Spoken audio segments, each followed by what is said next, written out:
Ces jeunes pousses, serrées les unes contre les autres dans les pépinières, ne peuvent pas grandir ainsi sur place. Il faut les déplanter par petites bottes pour les repiquer dans la rizière, préparée et inondée, où ils auront suffisamment d'eau et d'espace. Dans les 3 mois à venir, ils deviendront des tiges vigoureuses, contenant de 100 à 400 grains de riz.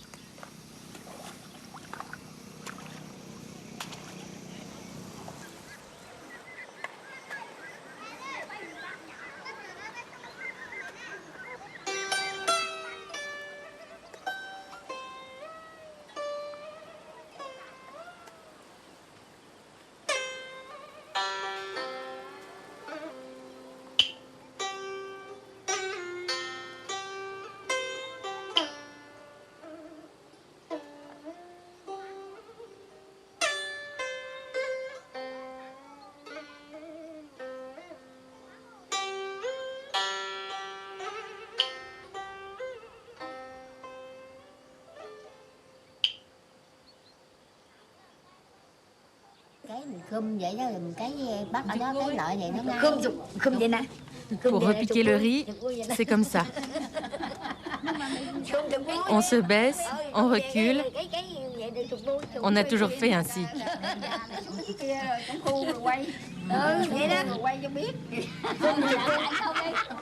Dame Septième, chantez-nous quelque chose.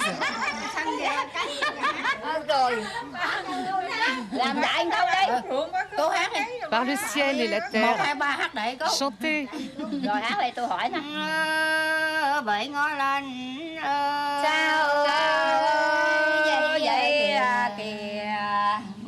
Trời em thấy sao văng bốn phía châm ngó xuống biển thế giá đá dựng tư bề em tưởng đâu rằng được chữ hiền thê cho đây anh chồng em vợ chầu vậy chứ ra về cho có mà đôi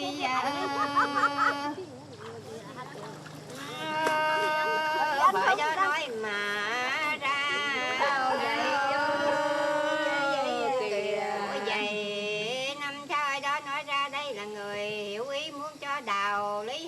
tóc mai cho bản bao biển rộng sông dài em đi ôm duyên em đợi chầu vậy cho mấy năm trời đâu có mà ăn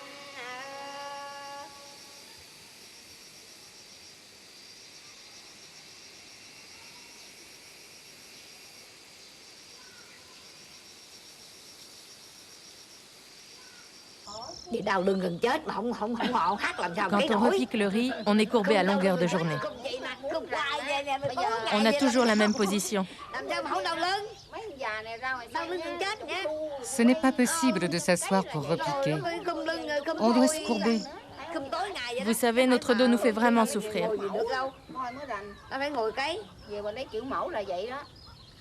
C'est pour oublier notre douleur qu'on chante des chansons et qu'on improvise des histoires.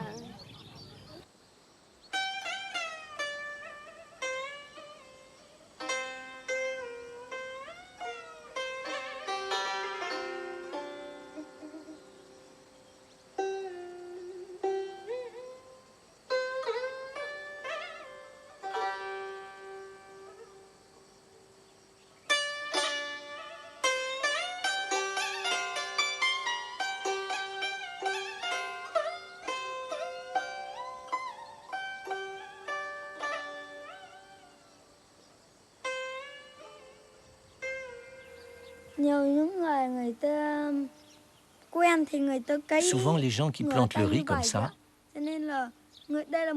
c'est pas assez profond. Tandis qu'avec les 5 doigts bien plantés vers le bas, les racines sont mieux plantées dans la terre.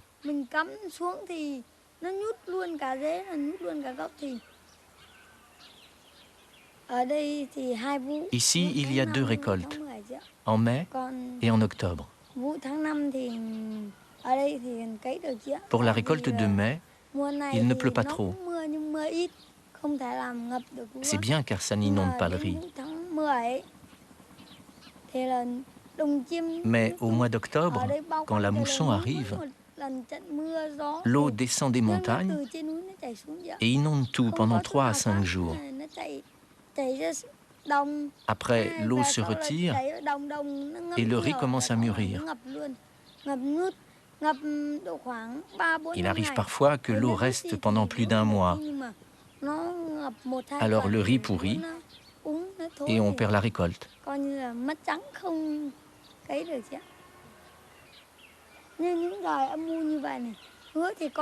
Quand il fait brumeux comme ça, le riz a plein de maladies. C'est bien qu'il pleuve, mais ça peut attirer les insectes. Alors les jeunes pousses sont dévorées et il ne reste plus rien.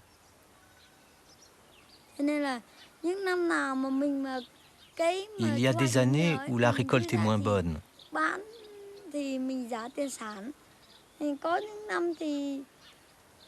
Alors, il faut faire des petits boulots à côté pour payer les impôts.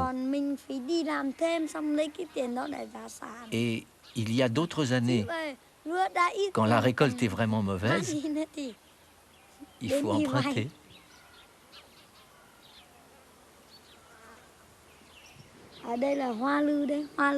Ce lieu s'appelle Hoa Lu. Nous sommes dans la province de Tinh Nghien, la province tranquille.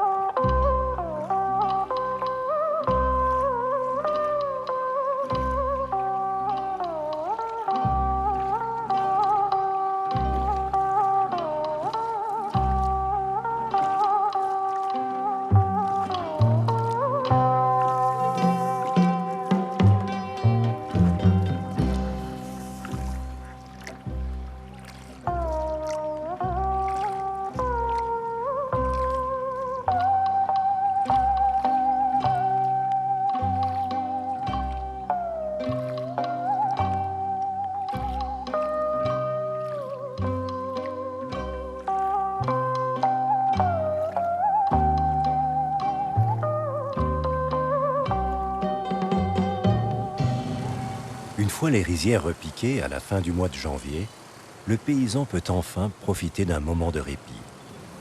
Cette période correspond à l'arrivée de la nouvelle année.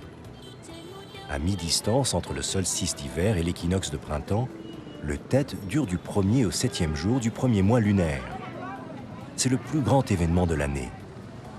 Pour la plupart des Vietnamiens, c'est une période magique où chacun oublie les malheurs de l'année écoulée. C'est le moment de rêver, de reprendre espoir. Pauvres ou riches, jeunes ou âgés, tout le monde va le fêter avec solennité et gaieté. Pour cette fête qui célèbre le renouveau, les salons de beauté sont pris d'assaut. Coiffure, manicure, pédicure, on se fait beau des pieds à la tête.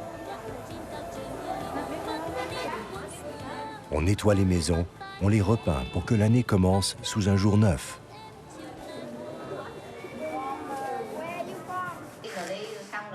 Dans les cuisines, on prépare les plats traditionnels, particulièrement le gâteau de riz gluant, le Ban Chung. Sa forme est carrée dans le nord et cylindrique au sud. La légende fait remonter à plus de 5 siècles l'origine de ce gâteau, que pas un Vietnamien ne manque de faire, d'offrir ou de manger pendant la fête du Nouvel An. Il y a bien longtemps, le fils du premier roi Van Lang régnait sous le nom de Hoang Vong. Après un règne de plus de 50 ans, le roi voulut céder le trône à celui parmi ses 23 fils qui lui préparerait le mets le plus savoureux. Tandis que ses frères et leurs épouses lui présentaient des plats compliqués et coûteux, le dernier fils lui proposa un gâteau de riz gluant de forme carrée représentant la terre, car on croyait à cette époque que la terre était carrée. Il le garnit avec de la viande, des pois cassés, du lard au milieu pour symboliser le cœur. Il le fit bouillir utilisant l'eau et le feu, enveloppé dans une simple feuille de bananier dans une marmite en argile cuite pour en préserver tous les parfums. Le roi fut séduit par la délicatesse et la signification de tous les ingrédients et le désigna comme son successeur.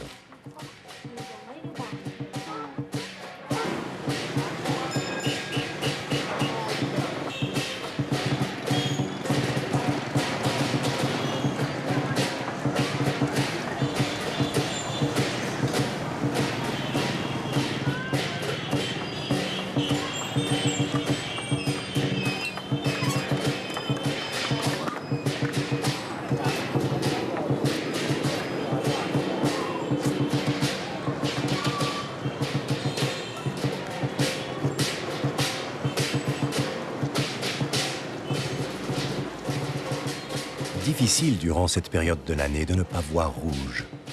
Couleur porte-bonheur, couleur de la joie, elle habille les devantures des maisons, les vitrines des boutiques. Rouge aussi les enveloppes pour offrir quelques pièces de monnaie. Encore rouge les lampions de papier illuminés et aussi les pétards dont le bruit éloigne les mauvais génies. Même les préparations culinaires se couvrent d'une laque d'un carmin éclatant.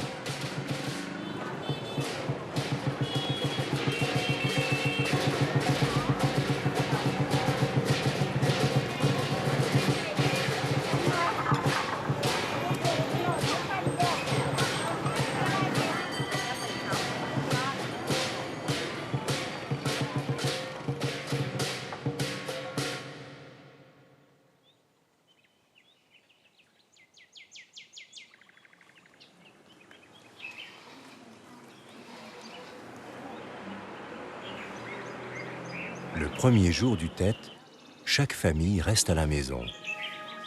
Une nouvelle année au Vietnam ne commence pas sans se tourner vers le passé. Le culte des ancêtres est l'expression rituelle de la piété filiale. Elle est presque une religion en soi. Il se fonde sur la croyance que l'âme des défunts survit après la mort et protège leur descendance. Durant les jours du Tet, on trouve sur l'autel des ancêtres, soigneusement nettoyés et décorés, tous les plats raffinés. Des condiments de légumes, des fruits confits, des tasses de thé et surtout le gâteau de riz gluant, préparé la veille en famille, le ban chong.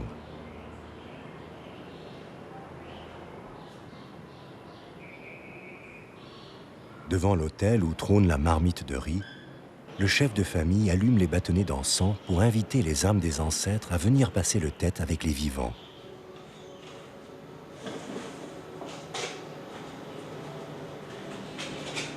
Tout le monde, du plus jeune jusqu'au plus âgé, se relaie pour se prosterner en ayant chacun une pensée émue pour les défunts et en implorant leur aide pour la réalisation de leurs vœux. En retour, ils s'efforcent d'avoir un comportement louable et de se conduire en bons voisins, en bons parents.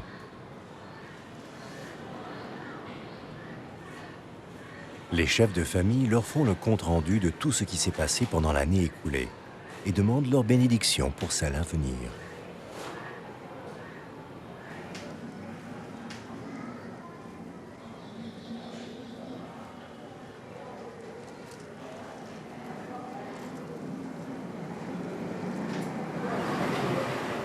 En bon commerçant, M. Vo accomplit les rituels d'offrande qui lui apporteront prospérité et richesse.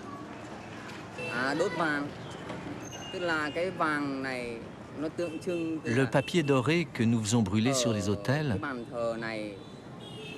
représente l'argent dépensé ici, dans le monde des vivants.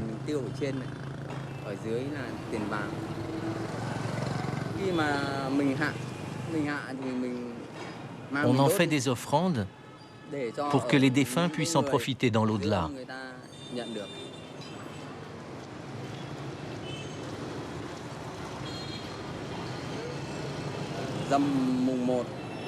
Le premier jour et le 15e jour du mois lunaire, nous faisons la cérémonie du sel et du riz, les deux aliments de base pour les Vietnamiens. On les mélange et on les lance devant les seuils de nos maisons.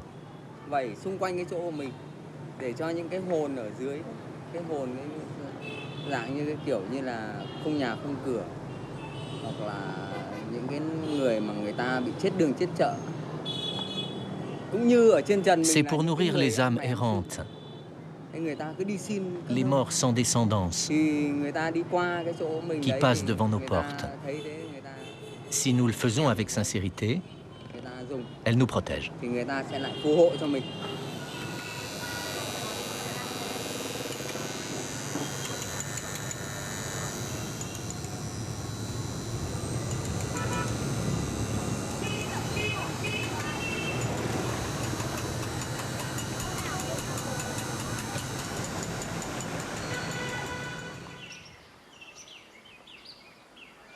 Au rythme des labours, des moissons, du repiquage, se superpose le cycle de la vie. Le paysan est enterré au milieu de sa rizière, veillé par sa famille, nourrissant à son tour de son corps la rizière qui l'a nourri.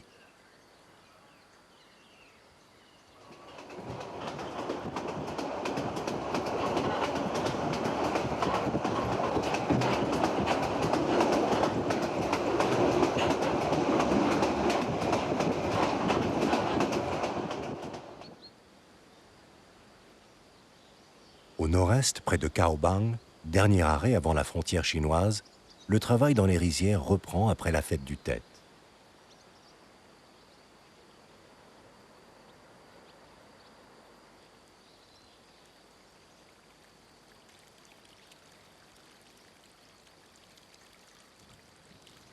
Pour dominer les eaux et ses caprices, le peuple vietnamien a dû construire et consolider sans cesse des digues. À partir du XVe siècle, les paysans ont creusé des canaux secondaires, les arroyos, afin d'assurer l'évacuation rapide des crues. Grâce aux inondations, ils ont aussi constitué des réserves d'eau, entretenues par des petites digues.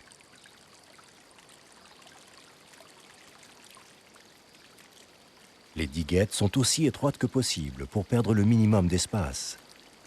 Elles permettent la vidange d'une rizière plus haute au profit d'une rizière inférieure.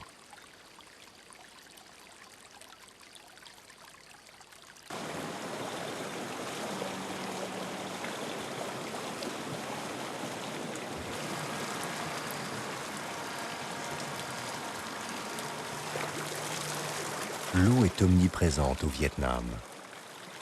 L'eau est tellement en osmose avec la terre du Vietnam que le pays est souvent désigné par deux mots, Dat, Nuc, qui signifie terre, et eau. La légende dit que c'est de l'union du roi dragon venu des eaux et d'une fée d'origine terrestre que le peuple vietnamien est né.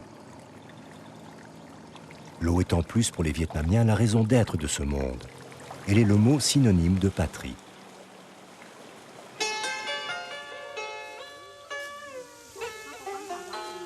C'est elle qui a forgé l'identité du peuple vietnamien. C'est elle qui lui a apporté la vertu d'être plus patient, plus têtu, plus acharné, laborieux et méthodique. Le proverbe dit « Une nappe d'argent couvre aujourd'hui la rizière, et des épis d'or la remplaceront un jour. Ne délaissez pas votre rizière. Chaque parcelle de terre sera demain une parcelle d'or. »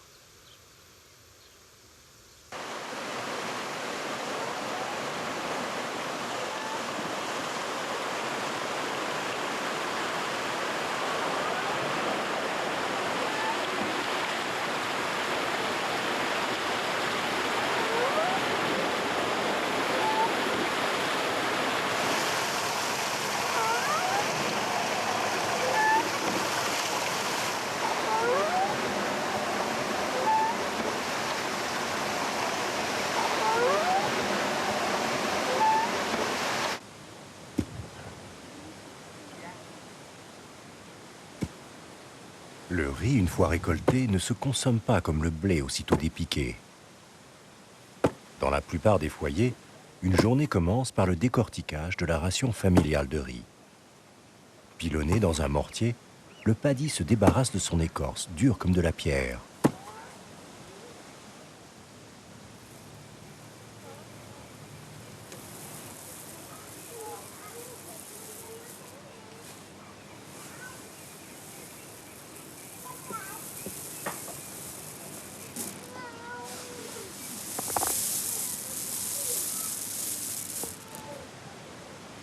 Comme une offrande aux dieux, il est ensuite présenté au souffle du vent afin de faciliter la séparation des grains et des écorces plus légères.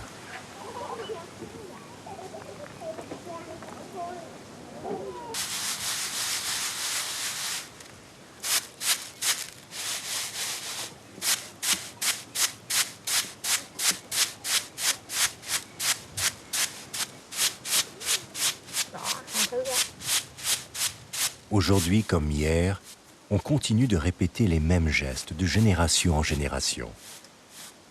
Tout se fait encore à la main, avec la même patience, la même grâce.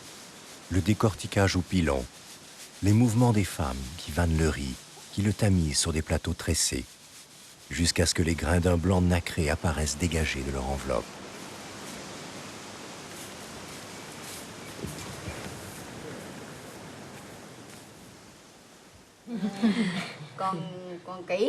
Une fois le riz récolté, on le pile pour le rendre bien blanc. Ce riz nouveau, on en fait un panier d'offrandes pour remercier le ciel et la terre. Je travaille le riz dans une parcelle de terre, sous la pluie, dans le vent, pendant le jour, pendant la nuit. Je surveille ma parcelle de terre tendre et mon cœur n'est tranquille que lorsque le travail est fait.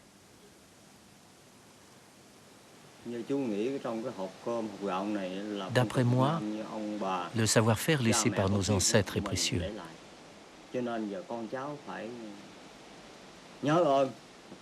leur suis reconnaissant pour chaque grain de riz que je mange. Et quand je cultive ma rizière, c'est à mon père et à ma mère que je pense.